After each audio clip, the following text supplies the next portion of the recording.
なんかこういう一般に知られてない、あんま他の木工の人も使ってないけど、いい木っていうのは、実は日本にいろいろあるんやなっていうのが、最初思って、なんかそういうのを知ってもらうようになるのっていいなって思うんですよね。その木の魅力を引き出すような作り方とか、仕上げ方ができればいいなっていうふうに思いますね。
10代の後半ぐらいから20代前半ぐらいまでどうやって生きていけばいいかなって、どういう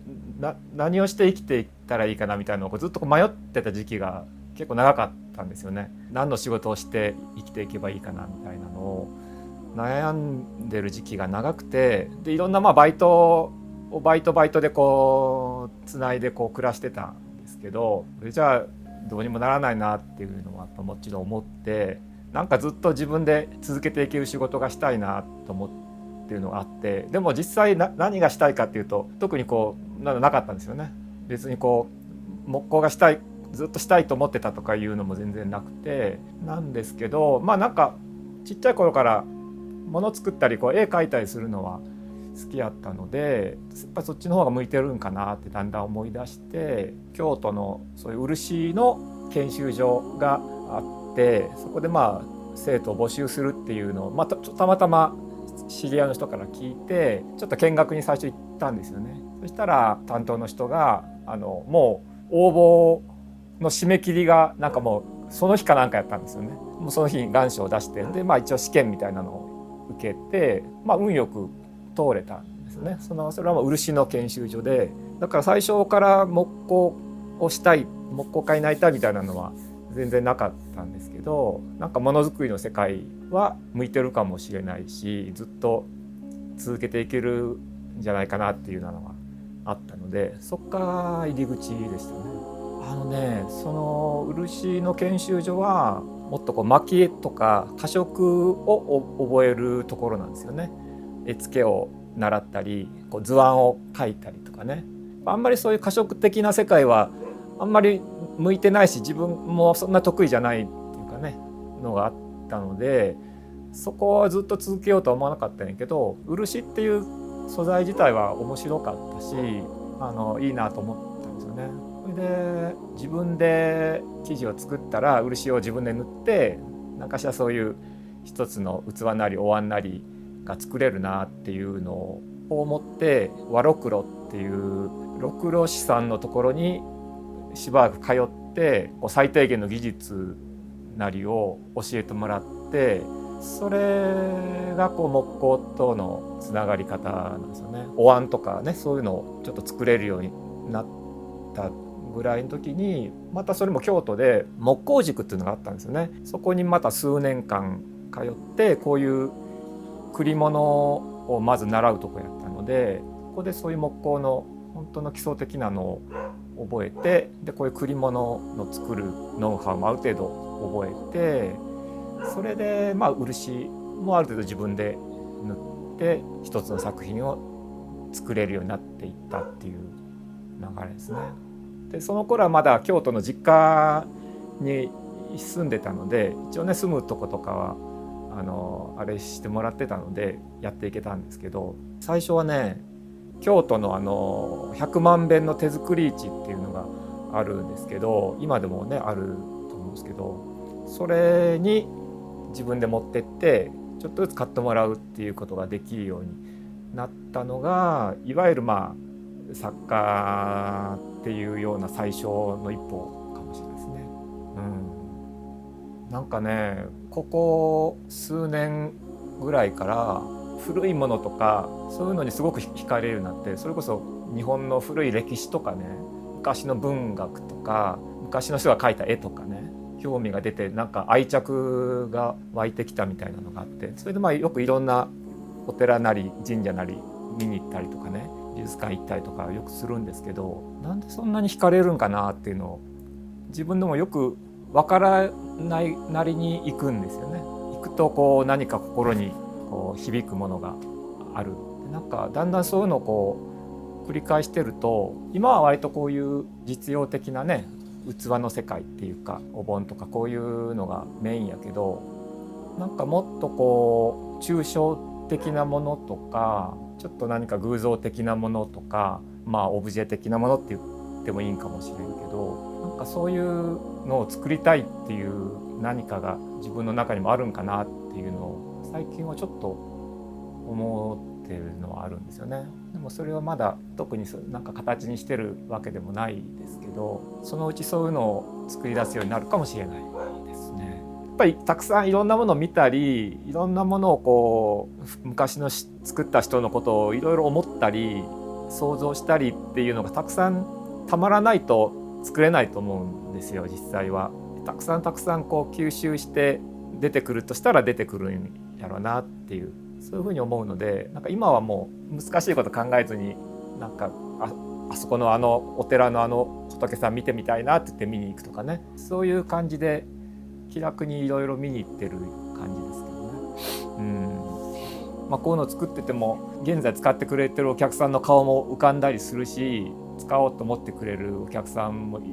いるやろうなと思うし、そういう使ってくれる人がやっぱり喜んでくれたり、ちょっと幸せをねこういうのから得てもらうようなことがあると思うので、そういう人の気持ちに応えたいみたいな、そういうものづくりを続けたいっていう思いはずっとありますよね。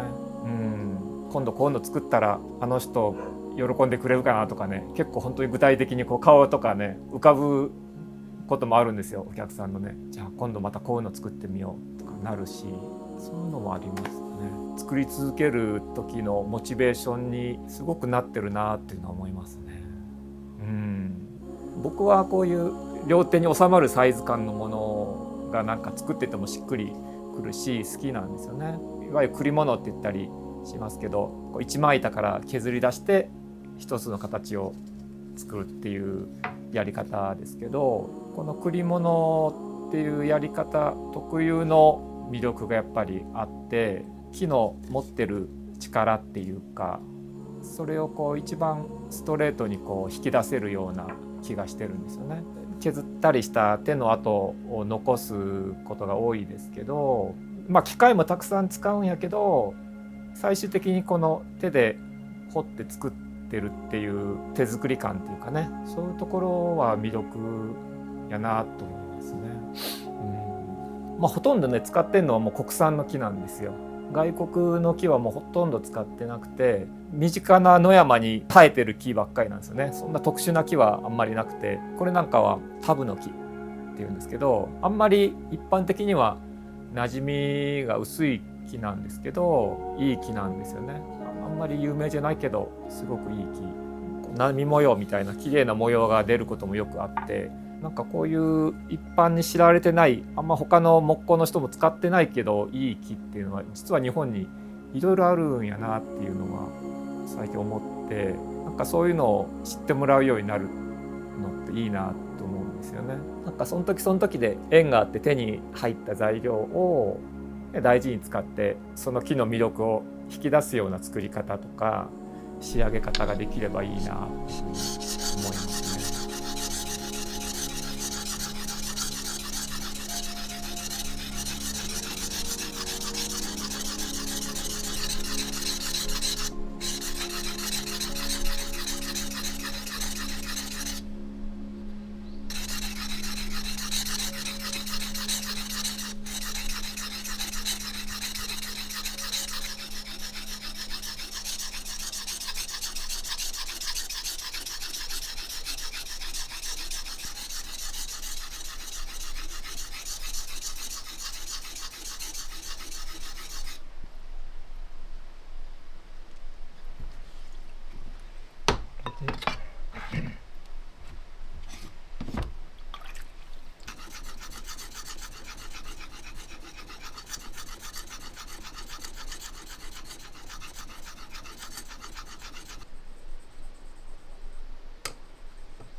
矢野さんは矢野さんって言うけど妻矢野さんはやっぱね同じ漆の研修所で同期で入ったですけどやっぱりこうセンスがあるんですよね。同期で入った時に作るものとか見ててもセンスすごいなって思って見てたんですよ。デザイン的なとか作るものの発想とかも結構大胆なこと作ったりするしすごいなっていうのは思ってたんですよ。だから今でもすごいなと思いますよね。家のこと忙しいの中からあれだけのものを作り出すやし作る時のねその根性があるんですよね。自分でこのクオリティの設定をある程度するじゃないですか。ここまでのものを作らないと納得できないっていうのがねその設定もすごく高いと思うんですよね彼女なんか。でそこに至るまでってやっぱり高くすれば設定すればするほど、ね、しんどくなる大変やと思うんやけどそれをこうやり遂げるもう根性があるなって思います。やっぱそういう人はどういう状況のどういう暮らしでも作るんやなって作り出すんやなって思いますね。環境のせいとかにしない自分でやるって決めたからには最後までやるみたいなそこはすごいなと思います。叶わないなって思うところもやっぱあるし僕なりにね負けないように作ろうとは思うんやけどやっぱりすごいですよね。結構彼女は一歩踏み越えて結構大胆なものを作ったりとかっていうこともするんですよね。そういうところなんかもすごいなって思いますよ。あの人は天才だなと僕は前から思ってます本当に。アドバイスってね難しいんですよね。こういうふうにやっていけば間違いないっていうふうに言えることってあんまりないじゃないですか。こういうどの世界でもまあそうですけどね最終的にはもうやめずに続けるしぶとく続けるのが一番大事なんだと思うんですよね。シンプルにちょっと苦しい時が続いても諦めずに続けてなんとかこういろいろね工夫しながら続けていくと何かしらこう、出口というか展開ができていくんじゃないかなって、ね、多分どんなジャンルの世界でもねそんな気はしますけどね。この仕事で辞めたいなっていうのは自分から辞めたいなっていうのはないですよ。一回もないですね。続けられないかなっていうふうに思う時はねあんまり売れない時も結構長かったからそういうふうに思ったことはあったけどもう辛くてやめたいもうできないっていうふうに思ったことはないですね。まあほんまでもこの仕事しかでも本当生きる道がなかったっていうのはねあるんですよ。もう本当勤めに行くとかが本当にできない人間で誰かの下で働くとか、ね、組織なりそういう会社に入って働くっていうのは本当にできないんですよね。精神的にも能力的にもできないしだからなんとか自分でこうやって一人で作ってそれで、ね、生きていける風にならなきゃもうどうにもならないみたいなある種そういう危機感っていうかなそういうのは若い20代の時に